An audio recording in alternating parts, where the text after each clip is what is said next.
let's see what Carli Lloyd's background is. The two-time Olympic gold medalist, two-time World Cup gold medalist joins us. What do you got there, There's a fireplace, just like a good Jersey house all set up. And Carli joins us here for a few minutes. How you doing, Carli?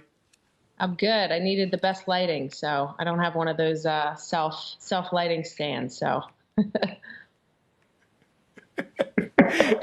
Michelle Tafoya was with us last week, and she said that when she met with Tom Brady and Tom's wife Giselle said that the two most important things in life are timing and lighting, and sometimes exactly. not necessarily in that order.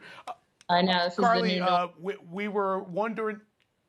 It is. You're right. We were all wondering when we found out the Olympics were going to be postponed another year, what would it mean for some of the folks with Olympic experience, and yours goes back to 2008. In any way, has the pushback 1 year of the Olympics changed your thoughts on trying to be a part of the U.S. team? Not really. I'm actually kind of excited because it gives me and my teammates another year to prepare, to compete, and to just push on and continue to get better. So I know that it's obviously different with other sports because it's very detailed as far as when you're peaking and all of that. For a soccer player, it's there are details that go with the training, but it's not heavily reliant on when you're pushing and when you're not. So I'm thankful that it's at least postponed for another year. I didn't want it to be canceled altogether, which there was talks of that. So I'm just looking forward to another year of giving it everything I have to help the team. And you've done it a few times. How hard is it to come off a World Cup, especially when there's a win and a victory tour and everyone wants to tell you how great the accomplishment was, and then throwing the switch back up just a few months later for Olympic qualifying? How difficult is that so close back-to-back years? It is difficult. Olympics are every 4 years, but the World Cup for us is every 4 years too. So to have those back to back, it almost seems a bit rushed. We came off 2019 winning the World Cup, which was unbelievable. Second World Cup win in a row.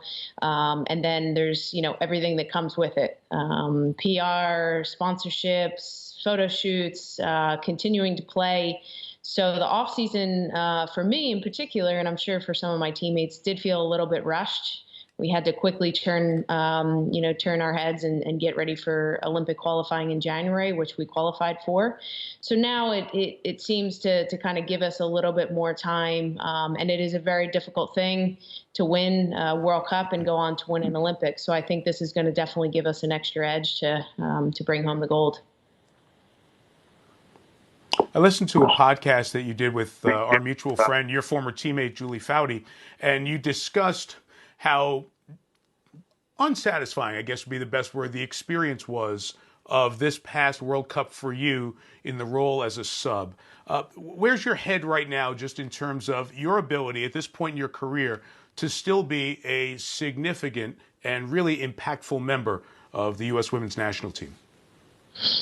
Yeah, for me, I'm a competitor through and through, and I give it everything I have. Every training session, every game, I want to do all that I can to help my team. And 2019 was very difficult. Those few years were very difficult for me, but I didn't stop being a good teammate. I supported every one of my teammates. I was there for them, but I was still competing, and I still felt that I deserved to be out there, starting and playing a lot more than I did. But those were things that I couldn't control. The only thing I could control was being respectful and being a good teammate and supporting everybody around me and doing all that I can to step out on the field. So to now have a coach who really values people, values the improvement of individuals as well as the team, but also holds everybody accountable. It doesn't matter how old you are, it doesn't matter how young you are. Everybody's treated the same, and as long as you're performing, you're going to play. So for me, that's all I wanted. I wanted a fair shot, and it's up to me to perform, and it's up to me to get the job done on the field. But feeling really good. I physically, I feel amazing, the fittest I've ever felt. Tactically, I feel I'm playing the best soccer of my career. So I just have to keep building and keep getting better. And Carli, what amazes me when I hear you talk, you remind me a lot of Tom Brady. Here you are. You scored twice as many goals in your 30s than you did in your 20s. You worked on being a great finisher around the box, at the top of the box, and learning how to become a sniper and a goal scorer a little bit later on in your career, yet you're still driven to be the absolute best, even though it's a little bit later in career when players are usually trying to hang on. Where does this ridiculous, insatiable desire to be the best come from? Comes from within, the will for me to want to succeed, but not succeed in what many others think is succeeding. It's the work, it's the grind. I'm obsessed with the work every single day. If I'm not doing something to get better, I don't feel good about myself. And so I've just spent my entire career doing all the right things on and off the field, taking care of my body, and being consistent with everything. I think that's the key. And I think that's obviously what Tom Brady does as well. You have to be consistent in everything you do. Your training, your eating, your sleep, just recovery, everything. You can't switch off. And the minute you switch off, somebody's going to come in and take your spot. So for me, it's just been this will of wanting to continuously improve. And I've gotten better with age. But that comes down to the work that I put in every single day and that grind. And I'm not going to stop until I hang up the boots, because I want to walk away from the sport knowing that I did every single thing possible to be the best that I could possibly be.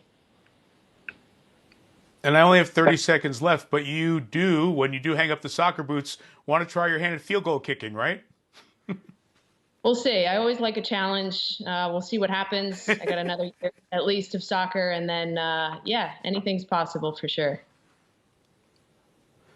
Hey, if you're gonna hit 55 yarders when you just kind of walk out there and progressively go back from 25 to 55 and hit them on the skinny goalpost, you're good. You're good for at least a couple of tryouts in our world. Carli, thanks for a few minutes. We appreciate it. Look forward to watching some of your greatness in the Olympics on Olympic Games Week tonight on NBCSN. Thanks for joining us today.